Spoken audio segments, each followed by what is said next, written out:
Dubov memaksa Nihalsarin menyerah hanya dalam 18 langkah. Pertandingan ini terjadi di tahun 2022. Dubov sebagai putih mengawali harinya dengan memajukan pion ke D4 dibalas oleh Nihalsarin dengan pion D5. Dubov melanjutkan dengan pion maju ke C4. Nihalsarin langsung memakan pion tersebut. Ini adalah pembukaan gambit menteri diterima. Selanjutnya Dubov mengembangkan kuda ke peta F3 dengan tujuan melindungi pion yang ada di 4, juga mengontrol peta E5. Nihalsarin juga melakukan hal yang sama, memajukan pion ke F6. Dubov melanjutkan permainan dengan mendorong pion ke C3. Maksud saya ke E3. Nihalsarin melakukan hal yang sama lagi dengan memajukan pion ke E6. Dubov memakan pion yang ada di C4 dengan menggunakan gajah sekaligus pengembangan.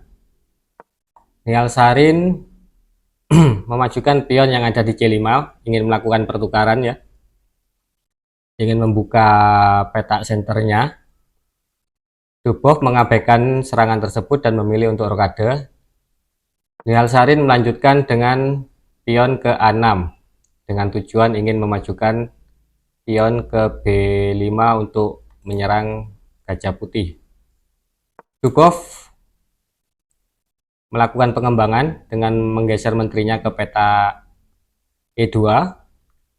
Nihalsarin melanjutkan rencananya dan Dubov memilih untuk narik mundur gajah putihnya ke peta D3, juga mengancam ke peta H7 ya, ke sayap raja. Nihalsarin memutuskan untuk memakan pion yang di D4, tapi Danil Dubov tidak langsung memilih untuk memakan dan lebih memilih untuk mendorong pion ke A4 guna merusak struktur pion Nihalsarin yang ada di sayap raja. Nihalsarin makan pion di A4 dibalas oleh Danil Dubov, dimakan lagi oleh benteng. Setelah itu Nihalsarin mengembangkan gajah hitamnya ke peta E7, persiapan untuk rokade. Dubov melanjutkan permainan dengan memakan pion yang ada di 4 sekaligus mengancam menteri. Nihalsarin menggeser menterinya ke peta B6 ini ya, sekaligus mengancam pion yang ada di B2 dan menghambat perkembangan dari gajah putih Danil Dubov, gajah hitam maksud saya. Danil Dubov melakukan pengembangan dengan memindah kudanya yang di peta B ke peta D2. Begitupun dengan Nihalsarin mengancam benteng yang ada di D4. Dubov taktis langsung menggeser bentengnya ke peta H4.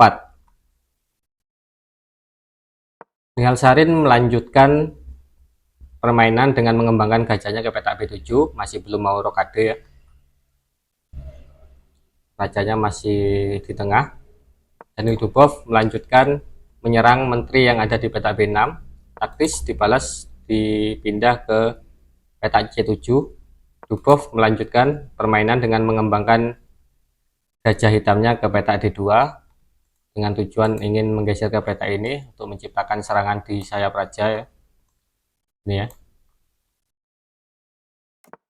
Nihalsarin akhirnya memilih untuk rokade, tapi menurut analisa komputer ini inakurasi ya, tidak akurat karena sudah terlambat mungkinnya karena banyak serangan ke sana nantinya. Setelah langkah ini Dubov menggeser gajahnya lagi ke peta C3 dengan ancaman yang sangat nyata ini ya. Banyak sekali ancaman dari Dubov ke sayap raja Nihalsarin. Dan Nihalsarin memilih untuk memajukan pion G ya, untuk menutup serangan dari gajah putih Danil Dubov. Tapi Danil Dubov tetap melanjutkan serangannya dan menggeser kuda ke peta G5 dengan tujuan ini. Nihal Sarin masih belum tahu ya, atau gimana, tapi yang jelas Nihal Sarin mungkin belum ngeh dengan ancaman ini dan memilih memindahkan kudanya ke D5. Mungkin tujuannya ingin mengancam gajah ini ya. Tapi yang tidak disadari adalah lawan yang dihadapi ini adalah Daniel Dubov, titisan Michael Tal atau the next Michael Tal. Dan Daniel Dubov tidak menyanyiakan kesempatan yang tidak datang dua kali dan langsung mengakhiri permainan dengan langkah brilian di petak H5. Kenapa ini langkah brilian? Karena jelas ancamannya checkmate dan ini tidak bisa tertolong ya. Misalnya pun ini memindah kuda ke peta F6, maka ya dimakan ya. Makan, checkmate. Ataupun kalau misalnya ini dimakan, maka akan ada checkmate di peta H7. Ya sudah tak tertolong ya. Akhirnya memilih menyerah Nihal Sarin. Ya, mungkin itu saja ya analisa dari hari ini. Semoga teman-teman suka dengan konten ini dan apabila dirasa bermanfaat, terima kasih untuk yang sudah like, komen, dan juga jangan lupa untuk subscribe channel ini. Sampai jumpa di video-video saya selanjutnya. Terima kasih.